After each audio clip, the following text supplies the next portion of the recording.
Moving down our list of to-do items, our next task is to integrate concerns.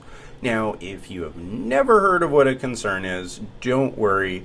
That's what we're going to go through right now. And we're going to do it right now. And I'm going to give what I think would be a good time to use concerns. Now, there is a lot of debate on concerns and if they even should be included in Rails, but I think it's something that should definitely be included in a comprehensive guide to Rails, because there are many times where concerns can come in handy. And so if you go to your models file, you'll see right here that we have another directory inside of it. It's empty, called concerns.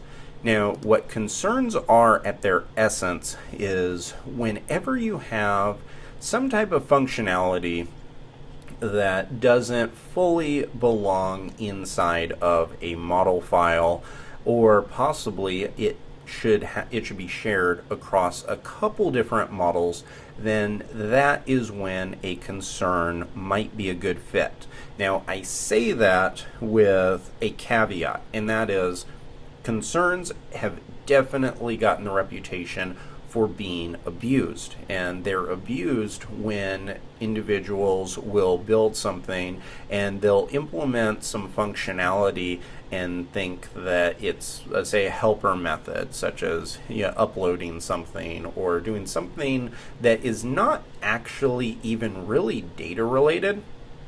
It's just a helper module, and they'll put it inside the concern because they think that that's where it should go. The problem with doing this is that it really isn't the way that software engineering should work from an architectural standpoint.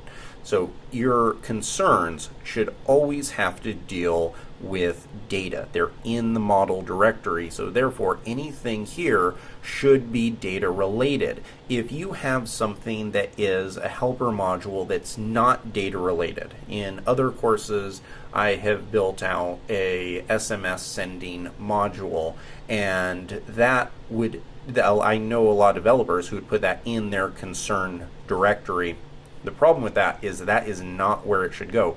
That didn't have sending a text message from your application has nothing to do with data. So in those cases, that is what your lib directory right down here is for, and that is where those items should be placed. And later on in the course, we're going to get into examples when that would be a good fit.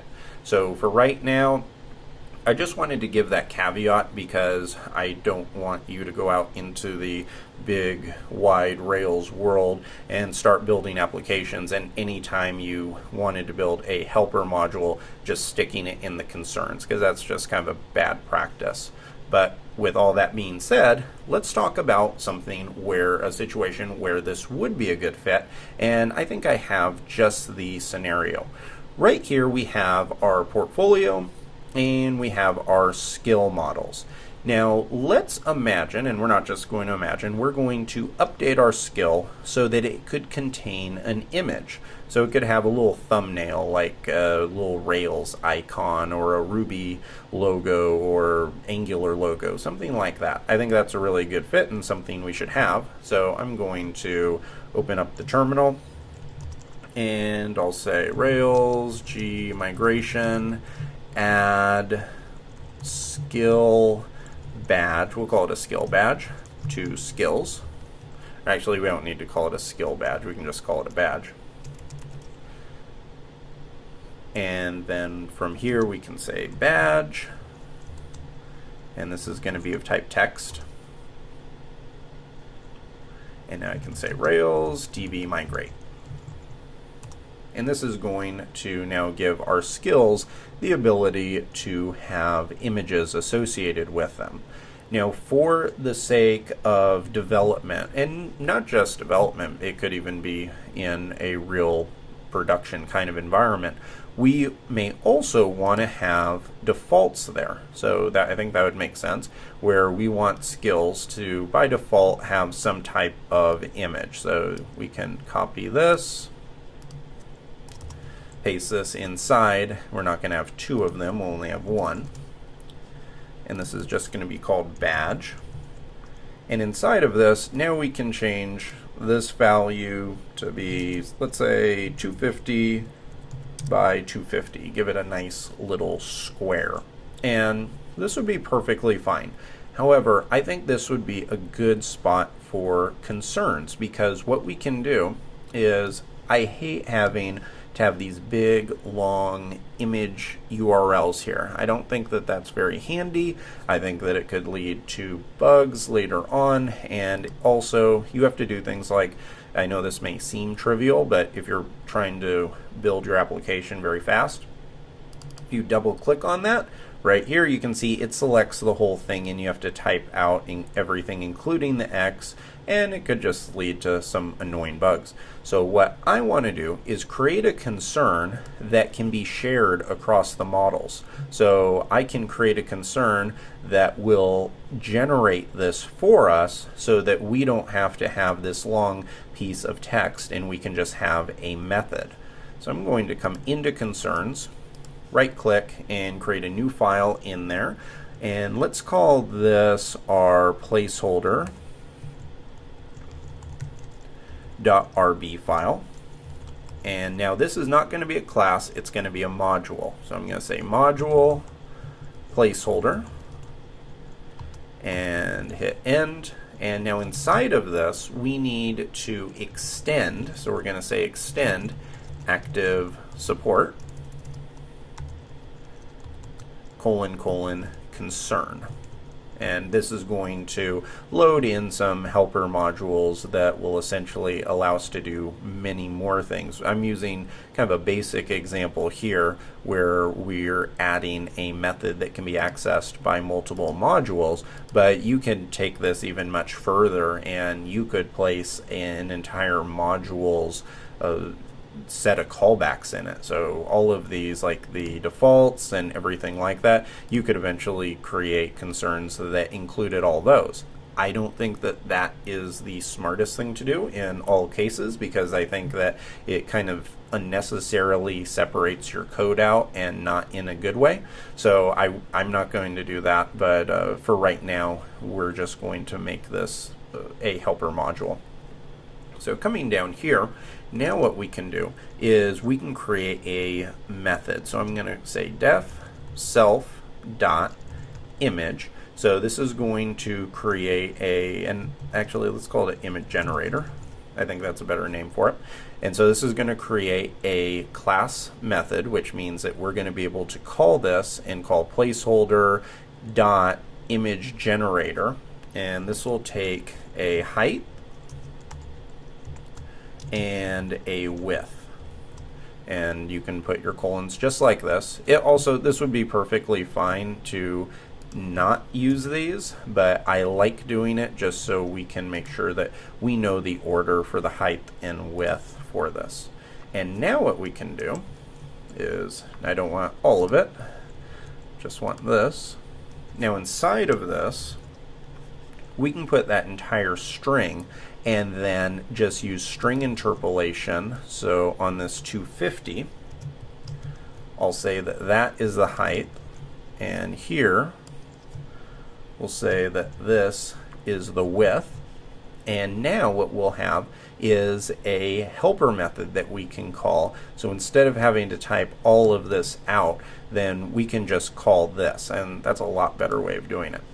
So now we need to, inside of skill, type includes placeholder, and now that we have access to it, we can get rid of this, and we can just say placeholder dot image generator, and then pass in a height of 250 and a width of 250. Copy that, and now I'm going to do the same thing. Includes placeholder, and now we can do the same thing here. That is 600 by 400, and then 350 by, let me open up our seeds file to see what we wanted for our sample data. 350 by 200. And all of that should work. So let's switch into the Rails, or in the terminal, and start up the Rails server.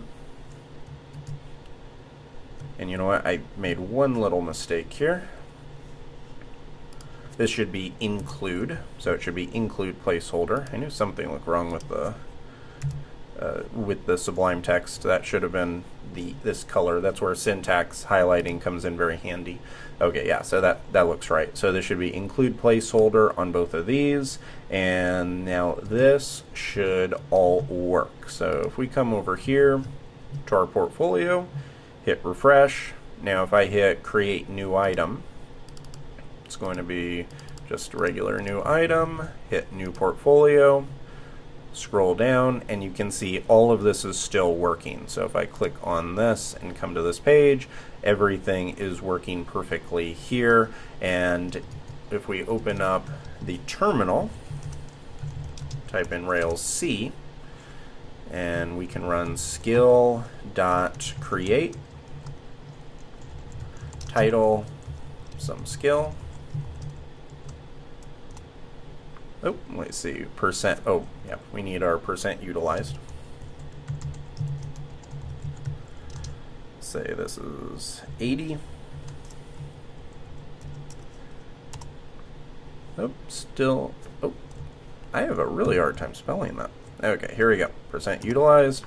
There we go. Okay, and look at this. Now we have this badge, and it has our placeholder right here. So this is working perfectly. So I think this is a good example of how we could take and abstract out a helper method here that allows us to, instead of having to pass strings all over the place, now we have modules that we can work with and then methods. And that is something that I think is going to be a really nice thing for us going on. And the cool thing about this, I named it placeholder, and the cool thing that we can do is we could even add other items. So say, for example, there are other placeholder kinds of attributes or data that you want to have. You would be able to add those as methods right here, and then you can call them whenever you need to. And so this would be a good spot for it, and that can be shared across any of the models. So I'm going to hit get status. And here we can say implemented concern for managing data, for managing image data. Get push, origin, data feature. They'll all get pushed up, and now inside of our project management dashboard, we have completed integrating concerns. So great job with that, and I'll see you in the next video.